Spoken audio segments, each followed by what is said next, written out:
Olá, internautas, você que nos acompanha aqui pela TV 61, estamos começando mais um programa O Direito Achado na Rua, aqui pela TV 61, pelo Expresso 61 e pela Rádio Expresso 61.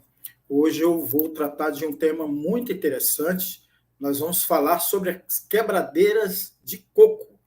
Eu vou receber aqui, só um minutinho que eu vou pegar minha colinha aqui. Eu vou receber aqui o procurador federal Carlos Gondim. O tema é o direito achado nas terras coletivas de quebradeiras de coco babaçu, de quilombolas e de assentados da reforma agrária em Monte Alegre, Olhos d'Água dos Grilos, de São Luís de Gonzaga, no Maranhão. E eu vou receber o Carlos Gondim. Ele é mestre em Direito Achado na Rua, procurador federal, como eu mencionei.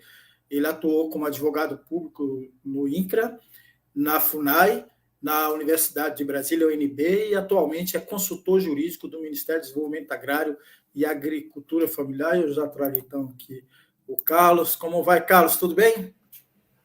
Boa noite, João. Tudo bem? Boa noite. Agradecer muito a você, João, a Ana Luísa, a TV 61, ao Expresso 61, a Rádio Expresso 61, a oportunidade de estar colocando a comunidade Monte Alegre, Olho d'Água dos Grilos, aqui em evidência na TV 61. Falei o nome certo, né? São Luís de Gonzaga, é isso? São Luís de Gonzaga do Maranhão, é o município. Maranhão. É um município Perfeito. com cerca de 40 comunidades quilombolas, Monte Alegre, Olho d'Água dos Grilos é uma delas. Perfeito. Carlos, você já está com uma boa audiência aqui. Nós temos aqui o Saulo Via. Ele está reclamando que estava atrasado, mas já nos deu boa noite aqui e já registrou que começou a nossa entrevista. Quero agradecer muito a audiência de todos e pedir para que se inscreva aqui no nosso canal, dê o joinha, acione o sininho e compartilhe depois a entrevista aqui com o Carlos Gondim. O Carlos, como a gente sempre inicia aqui no nosso programa, você é um pesquisador do Grupo de Estudos do Direito Achado, eu queria que você trouxesse para nós como foi a sua inserção, como você chegou a esse projeto da Universidade de Brasília, nossa querida UNB, esse projeto, o Direito Achado na Rua, coordenado pelo professor José Geraldo de Souza Júnior. Eu conheci o Direito Achado na Rua na graduação ainda, cerca de 20 anos atrás, nas aulas do professor Sérgio Verani na Universidade do Estado do Rio de Janeiro. O professor Verani é um correspondente do Direito Achado na Rua no Rio de Janeiro e na graduação tratava dessa linha de pesquisa, desse grupo, e eu já me interessei ali na graduação, mas muitos anos depois, em 2014, mais ou menos, eu conheci o professor José Geraldo no encontro da APD, Advogadas e Advogados Públicos pela Democracia. Foi quando o professor falou que havia um mestrado em Direito Achado na Rua, e eu achei aquilo fantástico, né? Me deu muita vontade de fazer um mestrado em Direito Achado na Rua. Sonho, então, que eu realizei agora, em 2023, concluindo o mestrado em Direito Achado na Rua.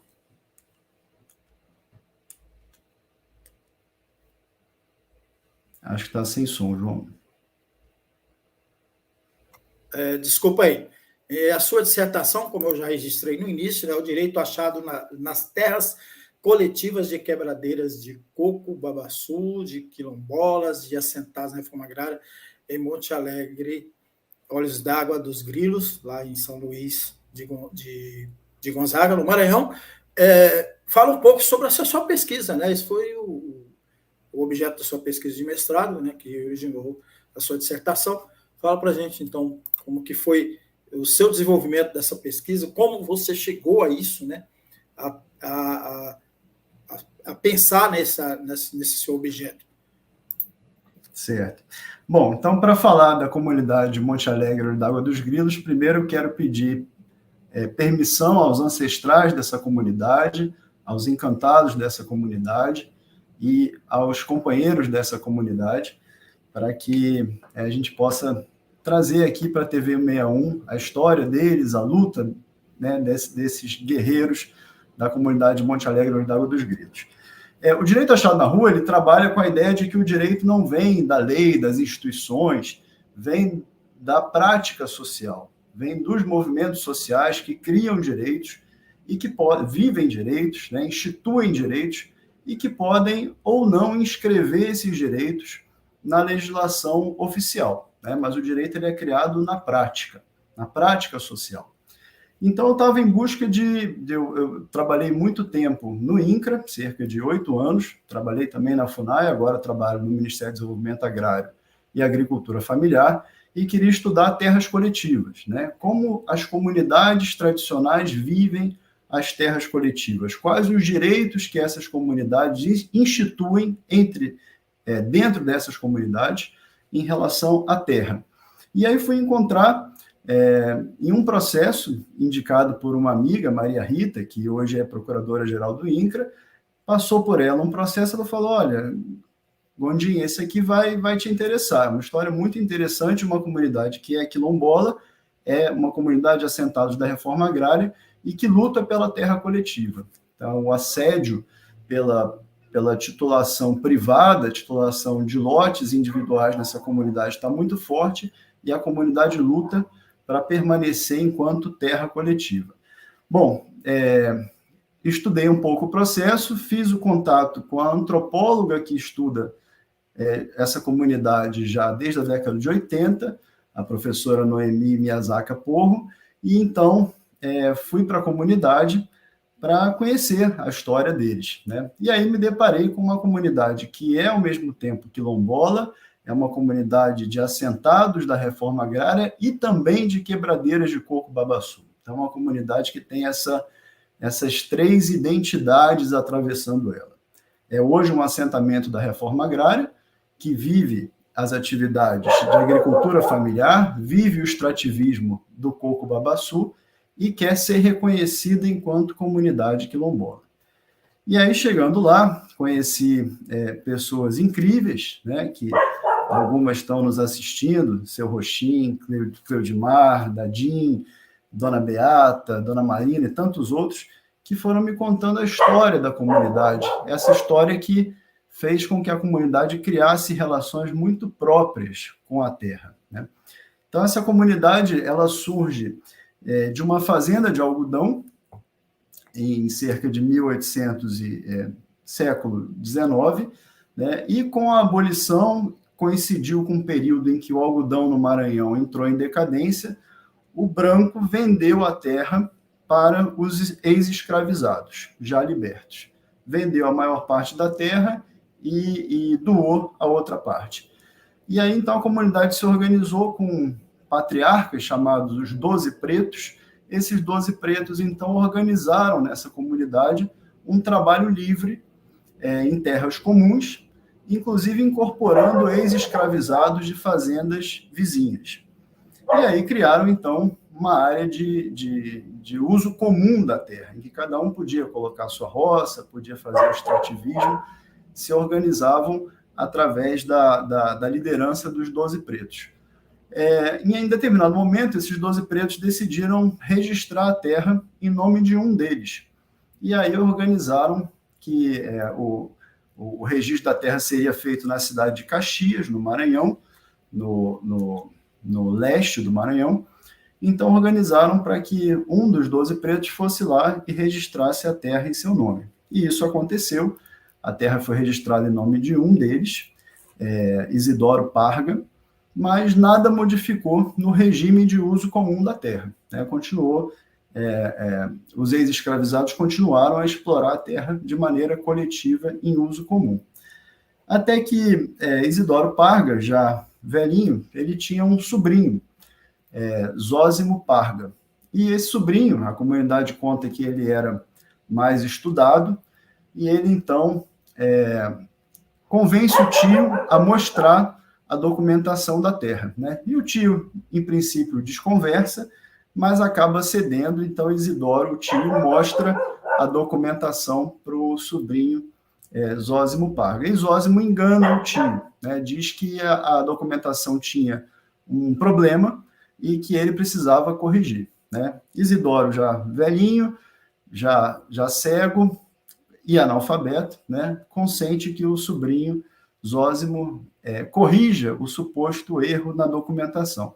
E, na verdade, Zósimo usa, na verdade, isso é um estratagema para passar para ele a propriedade da terra. Né? Zósimo, então, se tornou proprietário da terra que foi adquirida, né, pela liderança dos 12 pretos. Bom, Zósimo se faz proprietário, mas não muda o regime de uso comum da terra, isso mais ou menos em 1940. Ele apenas começa a arrendar as beiradas da fazenda de Monte Alegre para camponeses que vêm do Ceará e do Piauí fugindo da seca, fugindo do latifúndio e buscam no Maranhão terras agricultáveis, né? Então, o regime de uso comum não muda, mas já começa um arrendamento nas áreas, nas bordas da fazenda de Monte Alegre.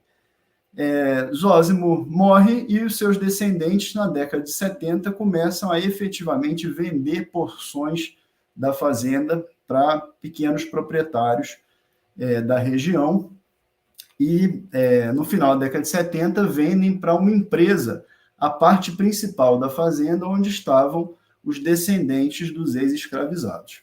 E aí, no final da década de 70, é um período de muitos conflitos, em que essa empresa que compra a terra, a Camena, ela tenta expulsar os quilombolas e também aqueles camponeses que vieram do Piauí e do Ceará. A Camena tenta expulsar esses camponeses da área, né? Bom, e aí são 3 anos de conflito, de muita resistência. A empresa passa cercas na fazenda, os quilombolas, à noite, retiram as cercas, vão lutando contra as cercas, lutando contra as investidas da Camena, que traz policiais, traz jagunços, ameaça soltar búfalos e bois bravos na área da fazenda, até que em 1979 a fazenda entrou com uma reintegração de posse, obteve uma liminar de reintegração de posse e, com ordem judicial, entra na fazenda com agentes públicos e privados e queima 97 casas da comunidade, né? Então, é o chamado Dia do Fogo, é um dia traumático para a comunidade, em que toda a comunidade lembra, né, de detalhes desse momento, em que as 97 casas da comunidade foram queimadas. A comunidade tem 5 povoados, né? Apenas um dos povoados, que é o povoado de Olho d'Água dos Grilos, não teve as casas queimadas. Os outros 4 povoados, todos foram queimados. Então, a comunidade relata isso como um dia traumático, mas um dia em que a comunidade se une, se organiza, mobiliza agentes externos, conseguem o apoio de um deputado, Haroldo Saboia, da época, consegue o apoio da Federação dos Trabalhadores da Agricultura, através do Chico Salles, consegue apoio da Igreja Católica, padres, freiras, e toda essa mobilização faz com que a reintegração de posse seja revertida e o INCRA, então, desapropria a área e cria ali um assentamento. Então, esse é o momento em que se cria, né, a política pública aplicada naquele momento foi a política pública do assentamento, que estava disponível na época. Não havia regularização de territórios quilombolas. Num primeiro momento, o INCRA diz que vai assentar... Qual ano era mesmo, Carlos? Desculpa interrompê-lo. Qual ano era? O Dia do Fogo foi em 79 e a criação do assentamento em 86. Né? Então, a criação do assentamento foi basicamente um ano antes da Constituição de 88, que já estabelecia que os territórios remanescentes quilombolas tinham que ser demarcados, né? Isso. É muito comum a gente ver comunidades quilombolas que receberam a política pública de assentamento porque ela era a única disponível, né? Então, hoje a gente tem assentamentos que, na verdade, são territórios quilombolas e o nosso esforço é para que haja um reconhecimento enquanto territórios quilombolas, né, utilizando o que a Constituição veio trazer. Mas, até 88, a gente não tinha outra política pública disponível. Quando, então, o INCRA decide criar o assentamento, o INCRA diz que só vai assentar as famílias formadas por homens e mulheres. Não vai assentar as chamadas mães solteiras, né, as mães solo, as mulheres que tinham filhos, mas que não tinham marido. E a comunidade se recusa a não assentar essas mães solo, dizendo que elas são importantes para a luta da comunidade, eram cerca de 30 na época, né, e a comunidade, então, fazia questão de que elas fossem assentadas. E a comunidade, então, recusa a proposta do INCRA de dividir a área em lotes e institui ali um assentamento coletivo. Não havia, na época, na legislação, a possibilidade de um assentamento coletivo, mas a comunidade cria essa possibilidade, institui aí um direito achado na rua, institui o assentamento coletivo e passa a se organizar enquanto assentamento coletivo. Cria uma associação e, durante todo esse tempo, de 86 para cá, a comunidade, através de uma associação, vem se organizando autonomamente. Mas, em 2014, né, com o assédio da titulação privada, da propriedade privada, a comunidade sofre um racha e parte da comunidade, cerca de metade da comunidade hoje, quer uma titulação privada, quer dividir a área, quer cortar a terra em lotes individuais. E a outra metade, que é o reconhecimento enquanto comunidade quilombola, enquanto terra coletiva, indivisível e inalienável. Então, esse é o quadro que a gente tem hoje na comunidade Monte Alegre, Olho d'Água dos Grilos.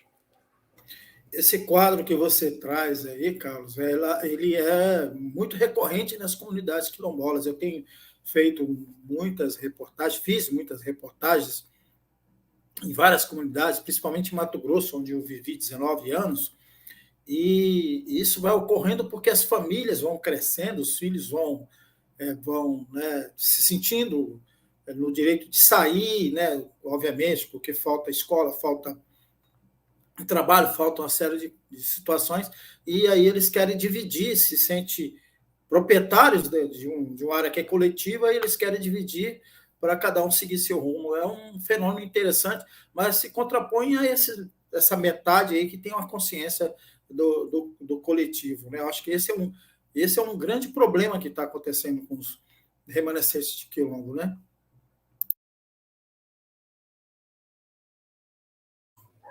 Sem dúvida, de 2014 para cá, há um forte incentivo para que as áreas coletivas sejam cortadas, sejam tituladas em lotes individuais, né? Um incentivo governamental, um incentivo da sociedade envolvente, e essa comunidade, então, luta para que tenha a possibilidade de permanecer enquanto coletiva, enquanto, né, como está sendo colocado aqui, coletiva, indivisível e inalienável.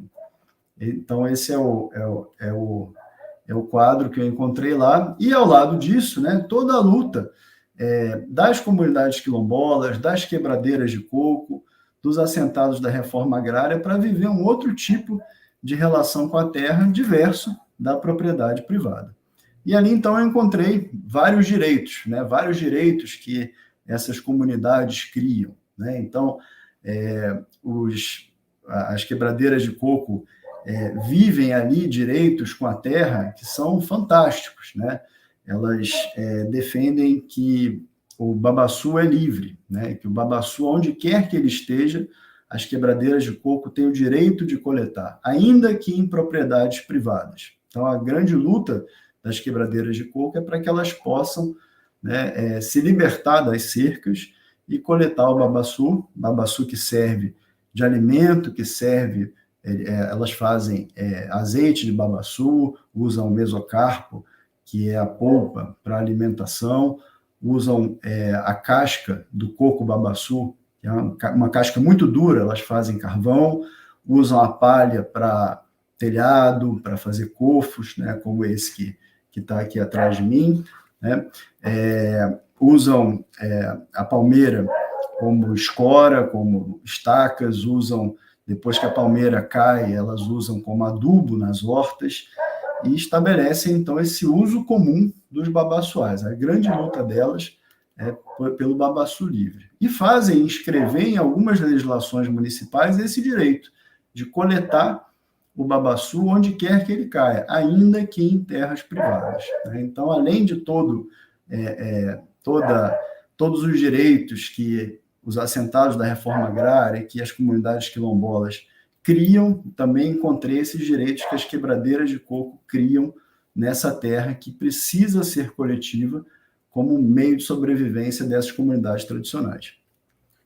Muito bom, Carlos. Você está com uma excelente audiência, está subindo a audiência e muita gente está comentando. Então, eu quero trazer os comentários, inclusive de um espectador ilustre.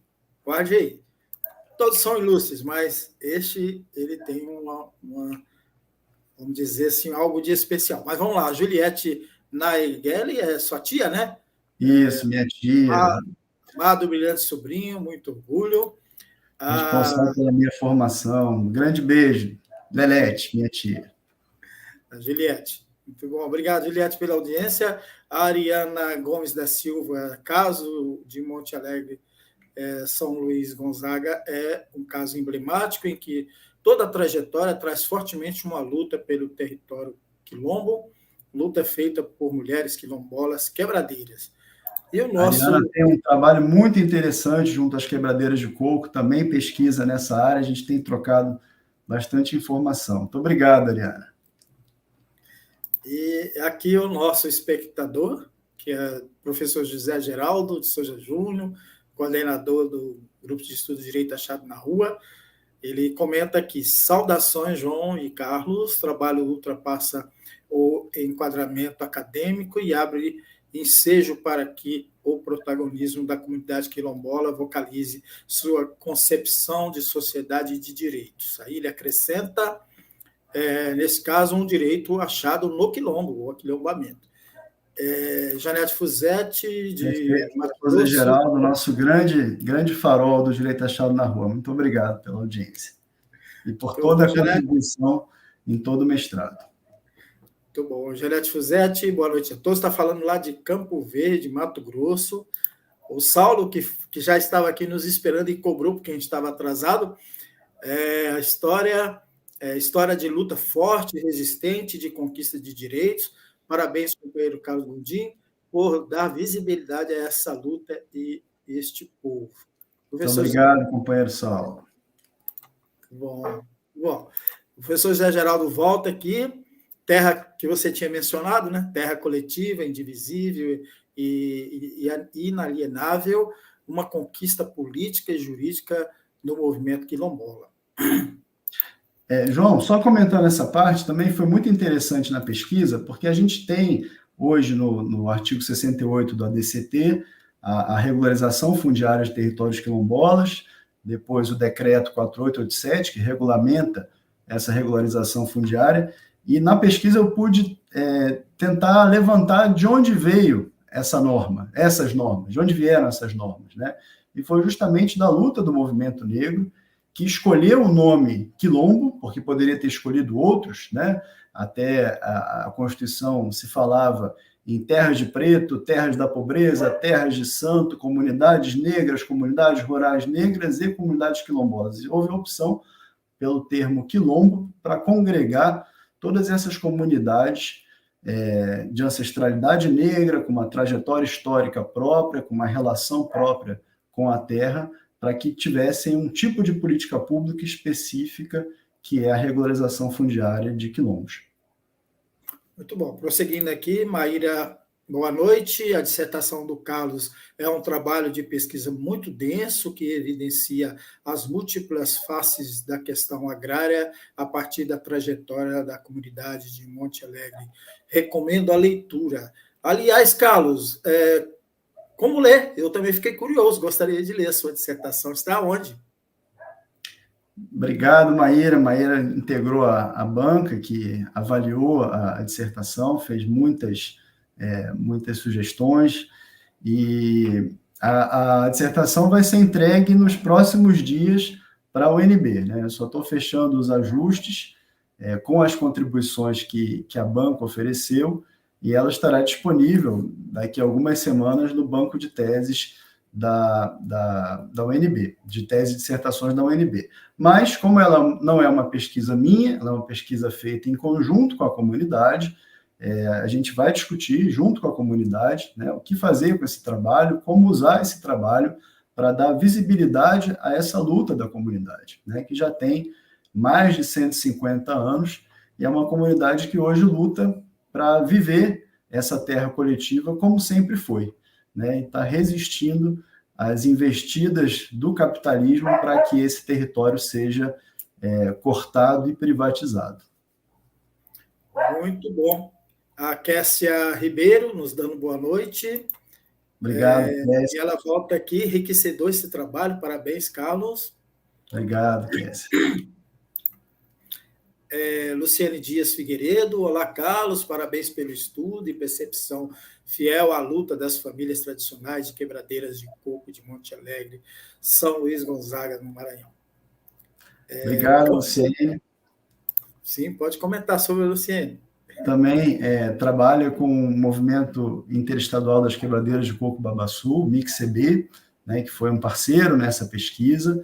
Foi um grande achado para mim, né, nessa pesquisa, porque não conhecia, e passei a conhecer o MICCB. Estivemos juntos no Encontrão das Quebradeiras de Coco no final da semana passada. As Quebradeiras de Coco fazem um seminário, um congresso de 4 em 4 anos, chamado Encontrão, e estivemos juntos com elas na sexta-feira, em Augustinópolis, Tocantins, conhecendo mais de perto esse movimento, que é o maior movimento de mulheres da América Latina, né? Representa cerca de 300 mil quebradeiras de coco no Pará, no Tocantins, no Maranhão, no Piauí. Muito bom, Carlos. Eu estou fazendo uma série de entrevistas também para a Marcha das Margaridas, estou chamando de Diário da Marcha das Margaridas, e está pautado algumas quebradeiras de coco, que, aliás, a entidade que representa nacionalmente as quebradeiras de coco faz parte da organização da Marcha das Margaridas. E mais uma aqui, a camponesa Pereira, muito grata, meu amigo, por compartilhar esse momento tão importante. Nossa luta continua pelo território livre, acesso pelos nossos babaçuais. Isso, Francisca, que também é dirigente do MICCB, é dirigente do Regional Mearim, foi dirigente até agora, sexta-feira, e meu agradecimento, também colaborou muito com essa pesquisa, me ensinando como as quebradeiras lidam com a terra. Muito bom. José Ribamar, de Ribamar Vieira, boa noite, Carlos, aqui é Ribamar, essa luta é de todos os quilombos, que bom que você trouxe esse debate em sua pesquisa, Monte Alegre é de todos quilombolas. Isso, Ribamar, um colega de mestrado que colaborou muito com essa pesquisa também, trouxe o contato do deputado Haroldo Saboia, que contou como é que foi esse Dia do Fogo, em que ele esteve presente. Muito obrigado, Ribamar. E ele volta aqui. Muito obrigado, Carlos, pela visibilidade da comunidade de Monte Alegre. E finalizando aqui nessa leva de comentários, Central do Cerrado, boa noite. Central do Cerrado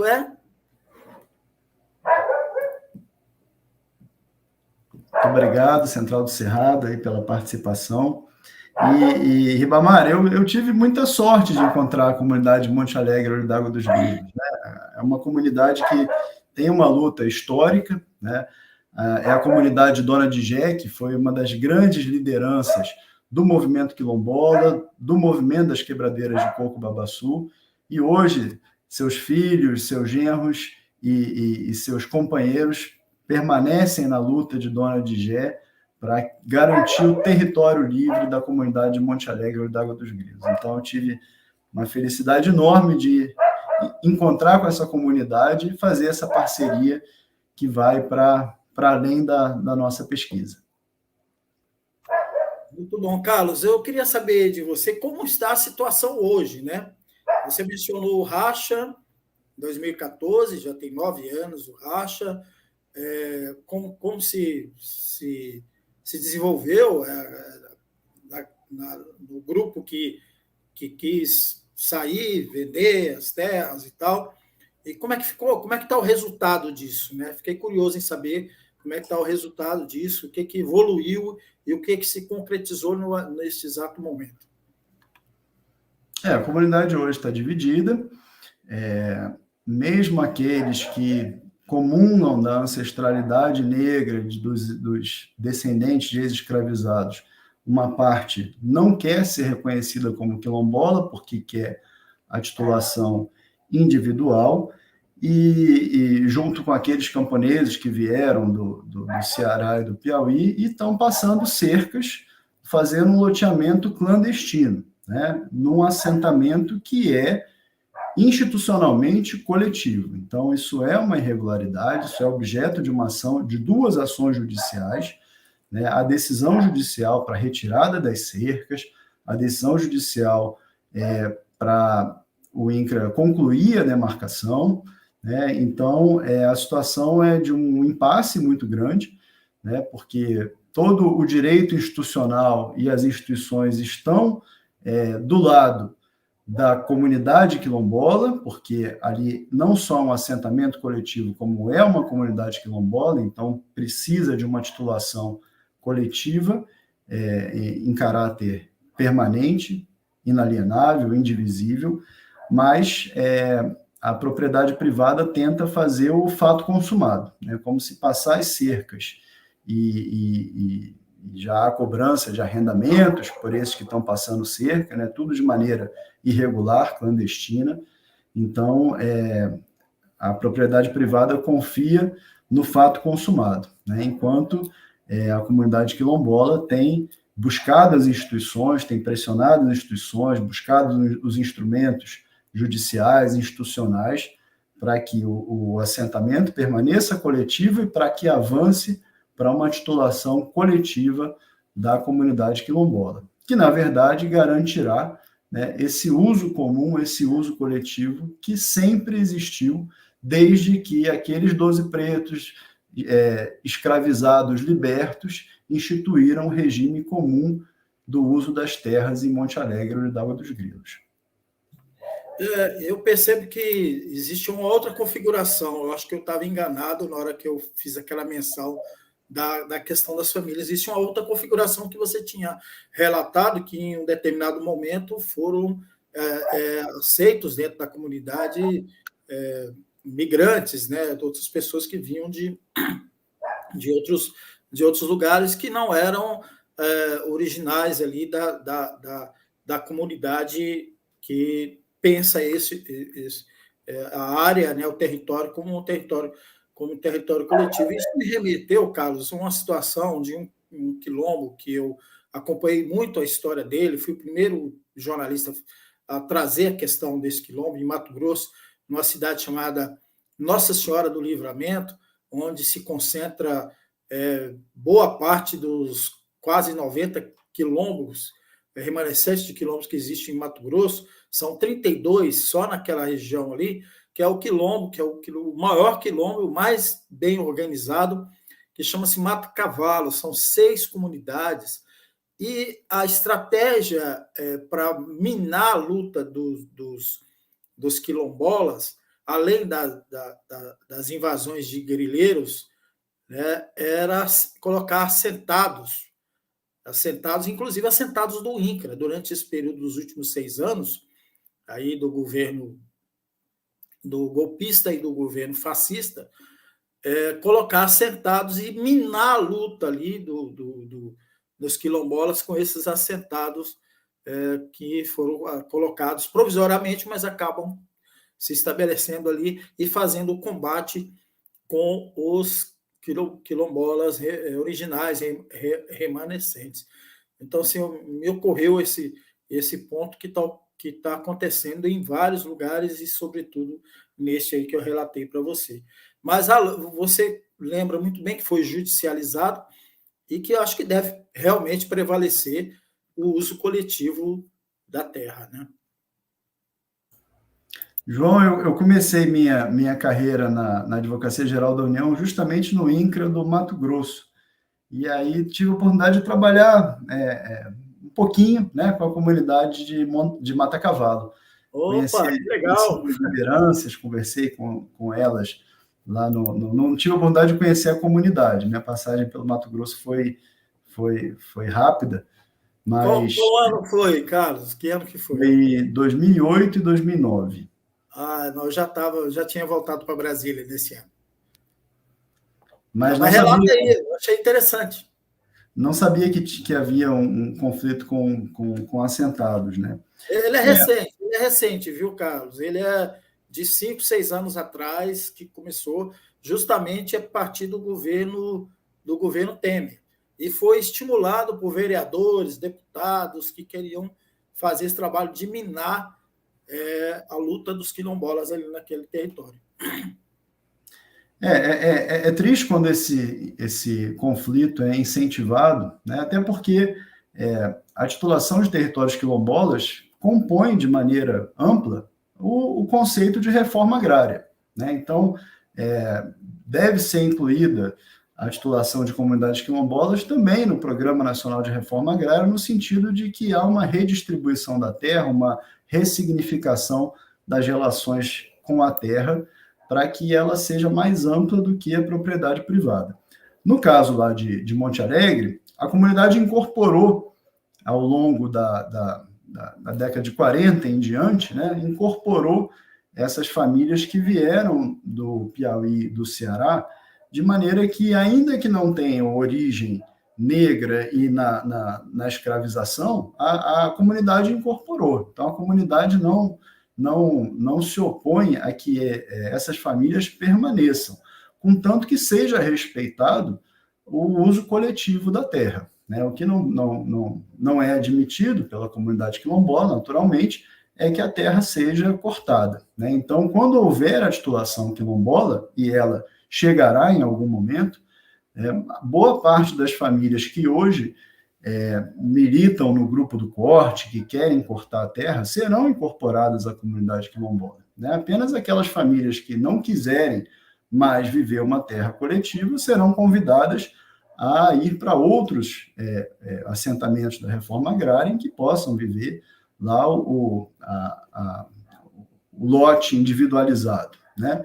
Mas lá na comunidade de Monte Alegre, a comunidade abraça, né, acolhe aqueles que quiserem viver a ética da terra comum, a ética do trabalho em terras livres, né? Então, é mais um recorte não tanto étnico, mas um recorte ético, né? Se a comunidade, se aquelas famílias viverem a terra livre, viverem a terra coletiva, serão incorporadas. Aquelas que não quiserem viver, aí vão ser reassentadas em outra área. Isso se dá porque as comunidades tradicionais, elas têm o que a gente chama de rigidez locacional, né? Elas têm uma relação com a terra que é só naquele lugar. Eu não posso removê-las, né? Não é uma relação de mera produção. A relação de produção ela pode existir em qualquer área, mas a relação histórica, a relação espiritual, né? O Quilombo tem várias áreas de interesse religioso, em que tem os encantados.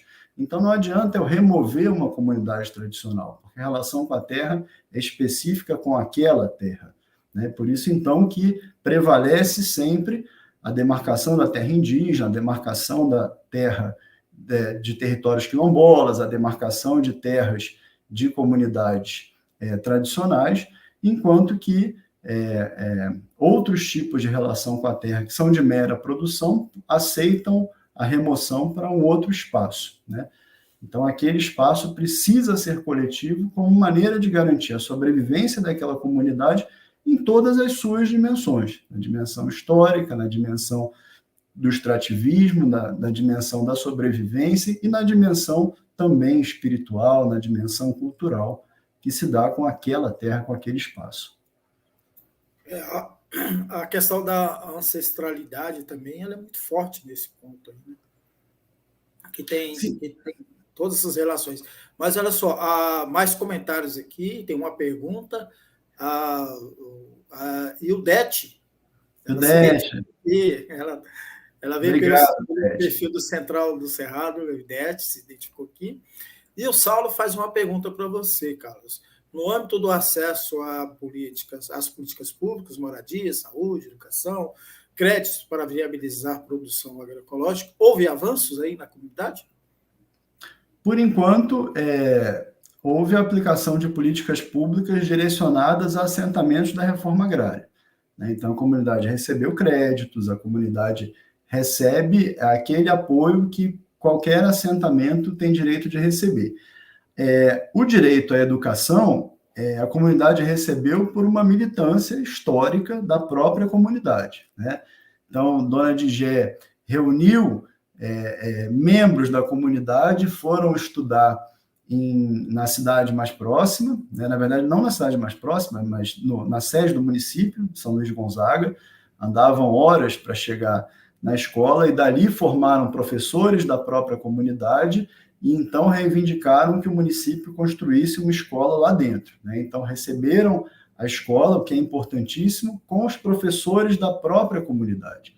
Então lá eles experimentam uma educação quilombola feita pela própria comunidade quilombola numa escola municipal. É muito interessante, mas decorre da luta da própria comunidade. Mas, claro, que avançando para o reconhecimento como território quilombola, outras políticas específicas para comunidades quilombolas podem ser viabilizadas para a comunidade. Muito bom. Aí o Wildo Lopes de Souza, aliás, é a Maria Alaides aqui, no perfil do Wildo, ela se apresenta aqui e parabeniza você, Carlos, a Maria Alaides. Maria Alaides é a coordenadora geral do MICCB, Movimento Interestadual das Quebradeiras de Coco Babaçu, né, responsável por esse movimento, que é o maior movimento de mulheres da América Latina, movimento fantástico, né, com 300 mil quebradeiras de coco, experimentando a criação desses direitos coletivos sobre a terra, reivindicando o babaçu livre, reivindicando que as palmeiras de babaçu sejam preservadas. As quebradeiras de coco tratam a palmeira como uma mãe, chamam de mãe palmeira, é uma relação belíssima que elas têm com a mãe palmeira, porque a mãe palmeira garante, né, a vida e a igualdade para as quebradeiras de coco. Então, é uma honra estar aqui com a presença da Maria Alaides, que colaborou muito nessa pesquisa, né? Entrevistei a Maria Alaides, estamos sempre em contato. Muito obrigado, Maria Alaides. Eu sou um grande admirador da senhora, um grande admirador das quebradeiras de coco.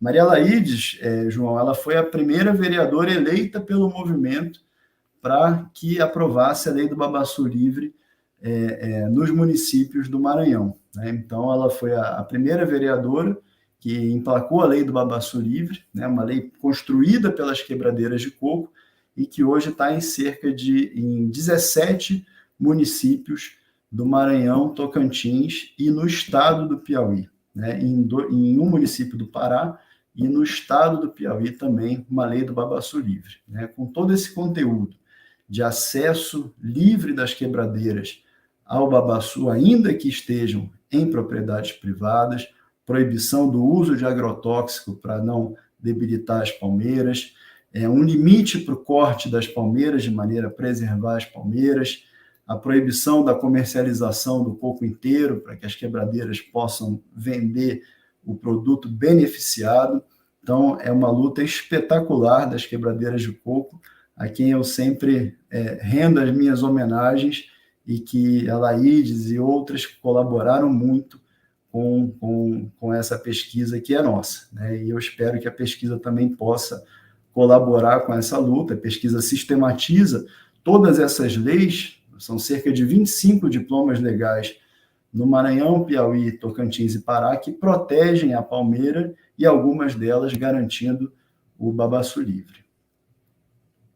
Maravilha, Carlos. Olha, está emocionante a participação da comunidade aqui com você, tá? Maria Laís aqui falando no perfil aqui do Wildo Lopes de Souza, ela acrescenta: a escolha para sua pesquisa nos honra e traz elementos para continuar a educação no campo. Aí ela volta aqui um pouco mais embaixo: salve as mulheres, viva a luta.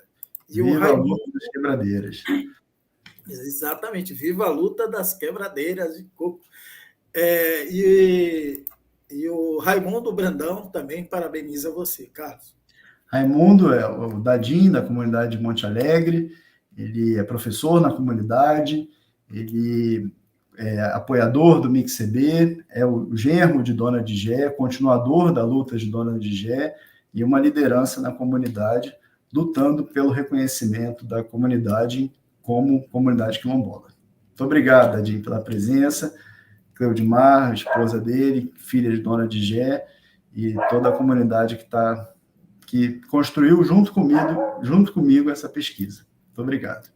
Muito bom. Eu achei muito interessante quando você mencionou, depois que você fizer todas as indicações que a banca lhe fez para você concluir, finalizar o texto da sua dissertação e reunir com a comunidade para ver o que vai fazer.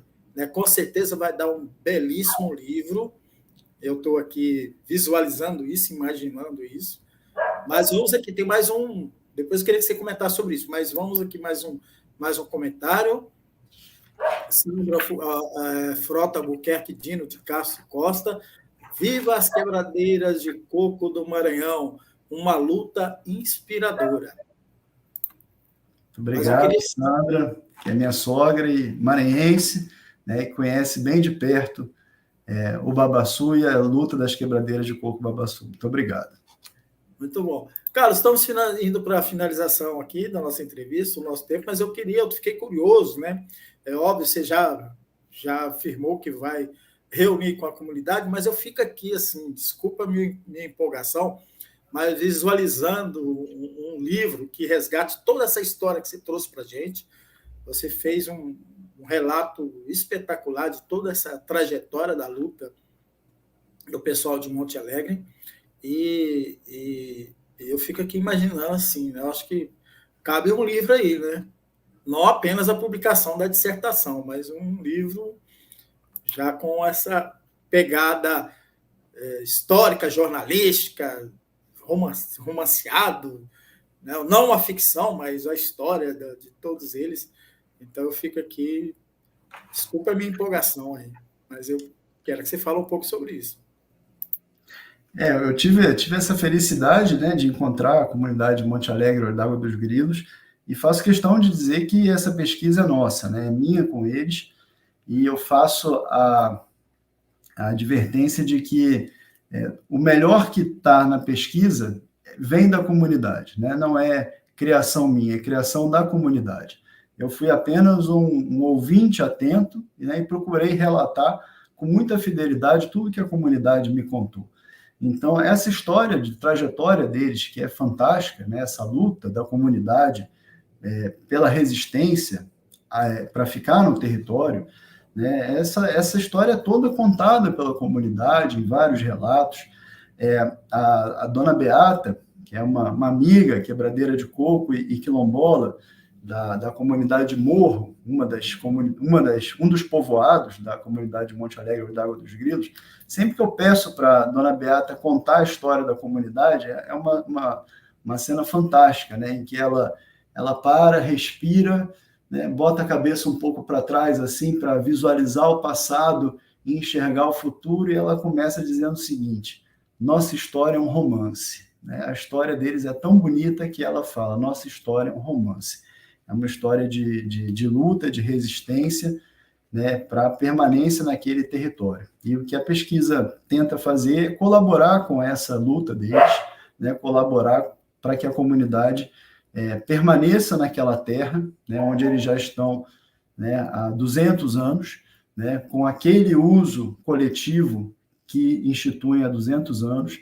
Né. É claro que o Brasil vive no capitalismo e, majoritariamente, a reforma agrária caminha para o capitalismo, né, para criar pequenos proprietários de terra privados, né?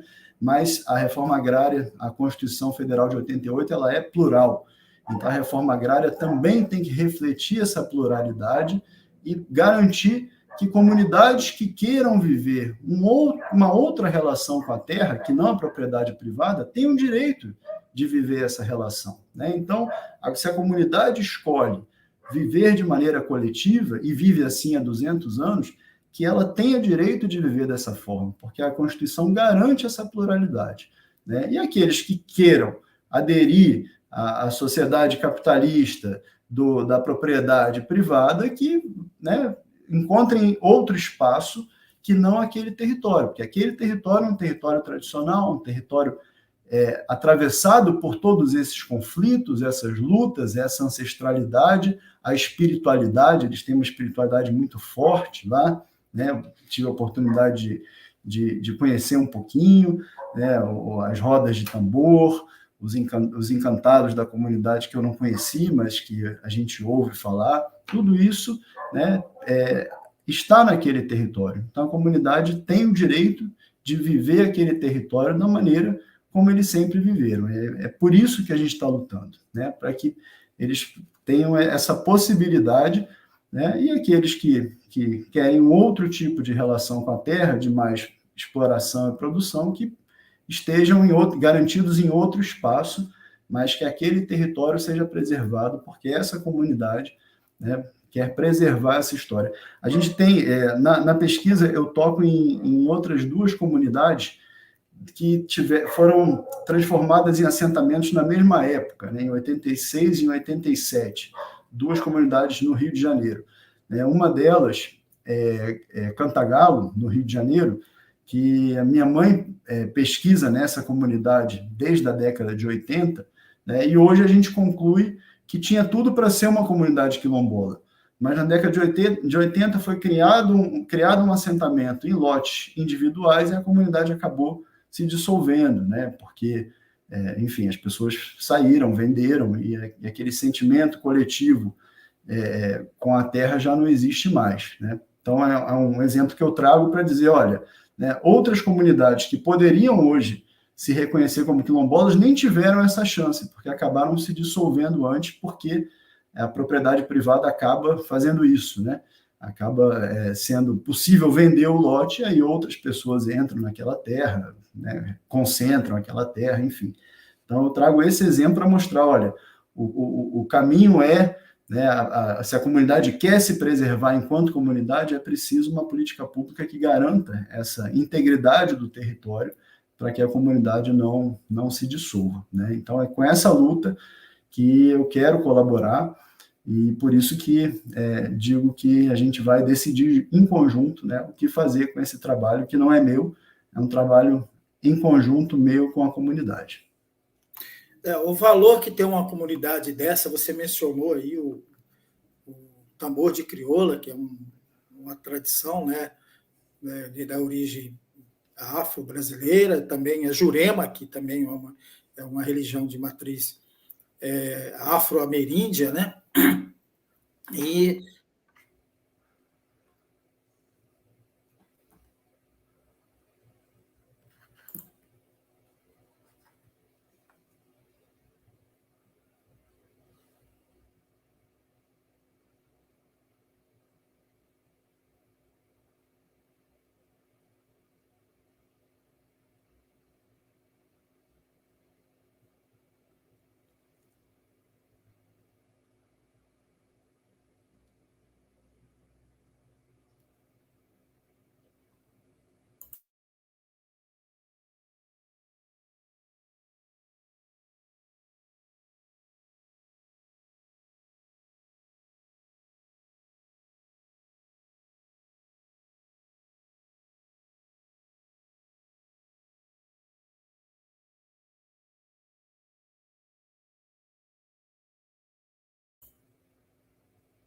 Acho que perdemos o sinal do João, né, mas aqui complementada a grande alegria de ser o porta-voz dessa comunidade, né, de poder, então, colocar em todos os espaços, quanto for possível, dar visibilidade a essa luta desses bravos guerreiros de Monte Alegre, Olho d'Água dos Grilos. E mais especial ainda é estar em conjunto com alguns membros dessa comunidade, né, que estão aqui junto hoje nessa entrevista, né, e que reafirma a nossa parceria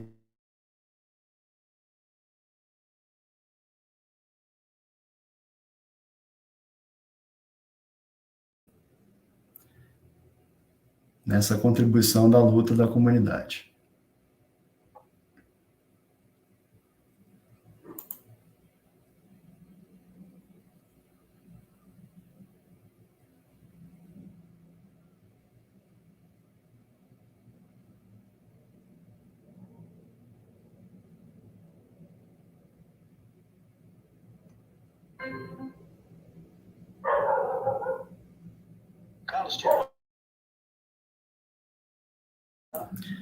Bom, o João teve uma queda de energia, está retornando aqui em breve para a gente finalizar essa entrevista, mas aproveitar então o espaço, né, para falar um pouquinho dessa luta das quebradeiras de coco babaçu, que eu pude conhecer nessa pesquisa, né, a comunidade de Monte Alegre é atravessada, né, por esse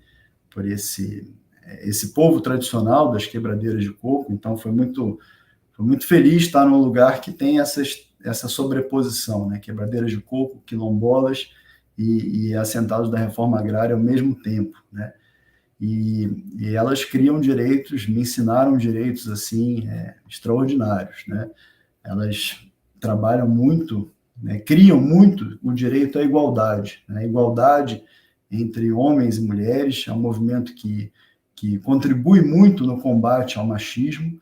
Então, as quebradeiras de coco, ao terem a sua própria economia, né, ao levarem o dinheiro para casa, elas criam a igualdade entre homens e mulheres, né, não tem mais aquela história do homem ser o agricultor e a mulher ser um acessório, não, né, a mulher ela tem um papel, às vezes até de mais importância que o homem na unidade familiar, né, no mínimo de mesma importância, então as quebradeiras ensinam o direito à igualdade de gênero, né, ensinam também o direito à igualdade racial, porque é um movimento que tem diversas etnias, né, um movimento que é de indígenas, de quilombolas, de camponesas, de outras regiões do Nordeste, e se congregam todas sob essa identidade de quebradeiras de coco. Então, trabalham também essa igualdade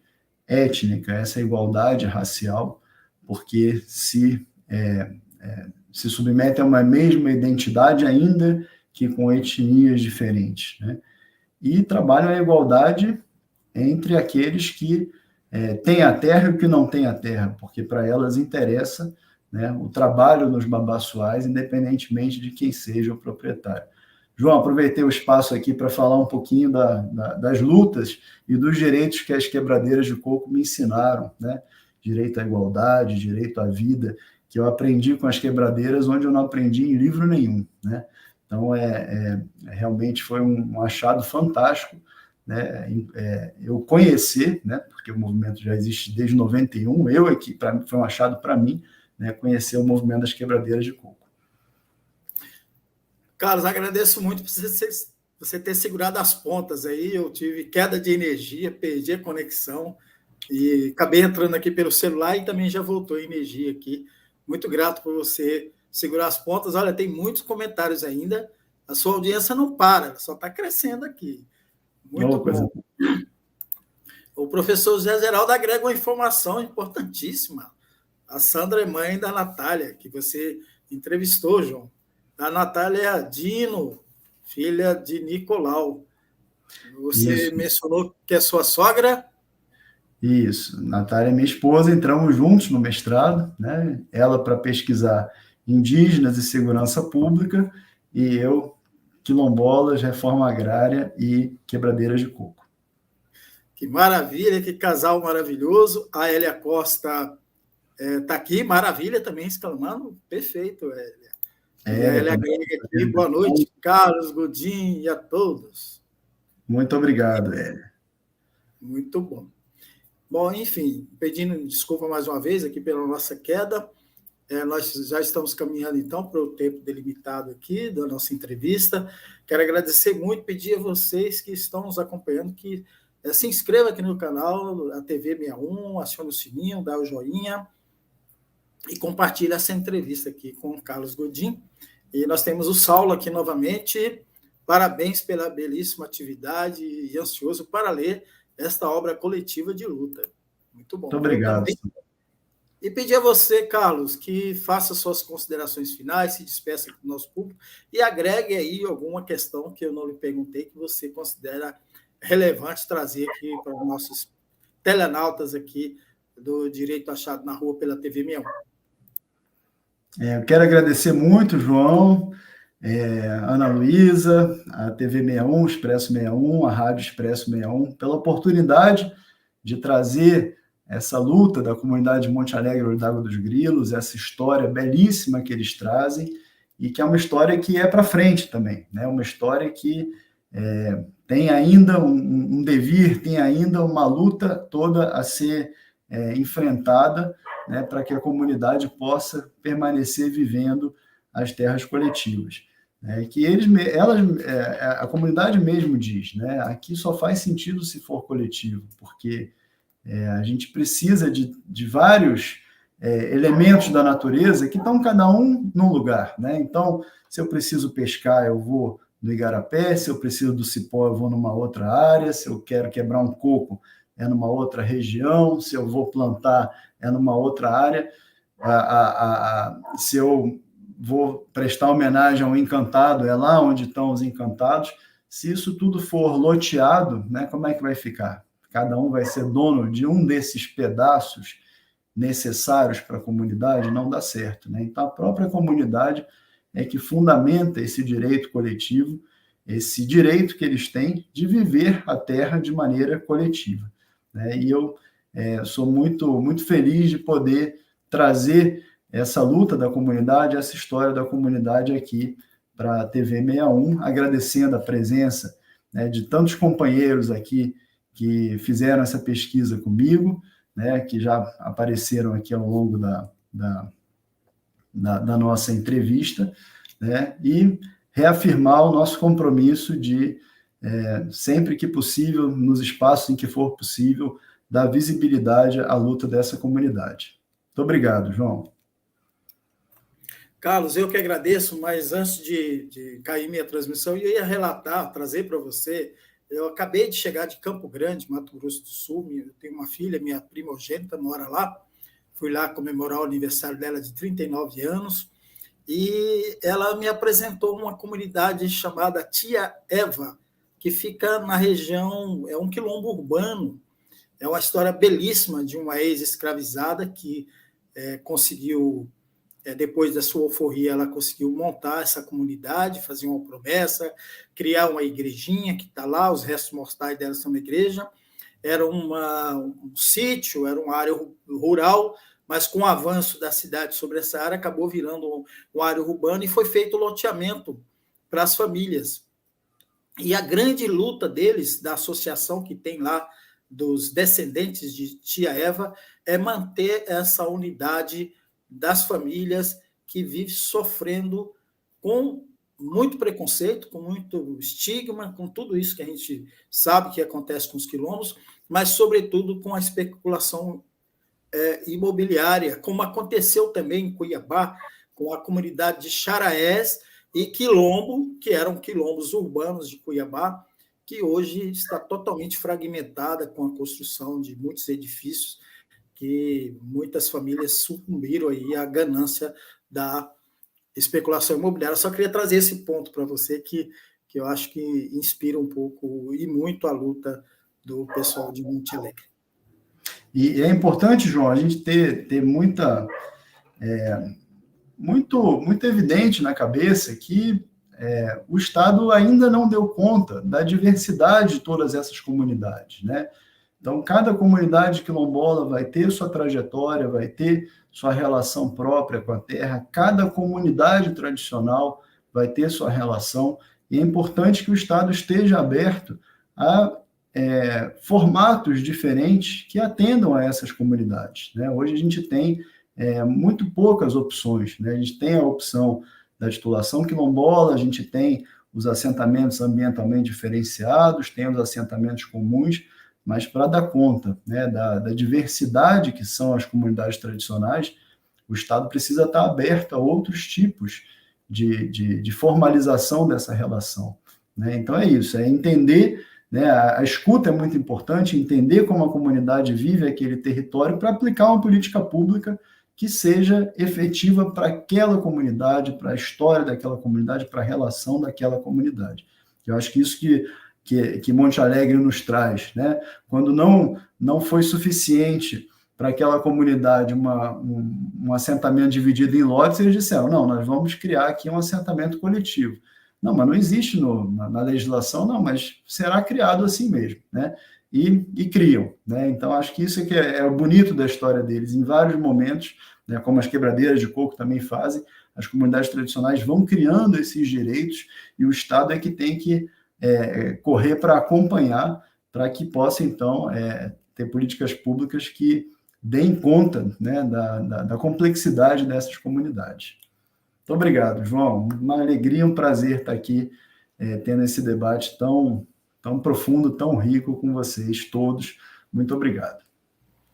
Obrigado, Carlos. Obrigado à comunidade de Monte Alegre, Olhos d'Água dos Grilos, São Luís Gonzaga, Maranhão. Olha só, tem que ler completo, porque tem poesia aqui, Carlos, sinceramente.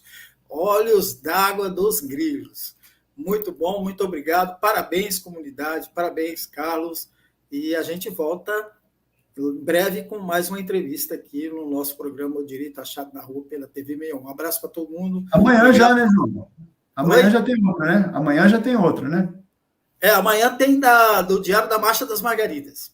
Isso, Marcha das Margaridas, que também a comunidade de Monte Alegre estará presente, as quebradeiras de coco estarão presentes, então não percam amanhã, no mesmo horário, 20h30? Não, vai ser pela manhã às 8h30. Amanhã é 8h30, então, o João volta aí para a TV 61 com a Camila. Muito bom. Aqui tem a Luciene aqui aplaudindo você, aqui, ó, nossa entrevista. Luciene também, isso. Muito obrigado, Luciene, lá do MixCB. Um abraço para todo mundo. Obrigado, um abraço.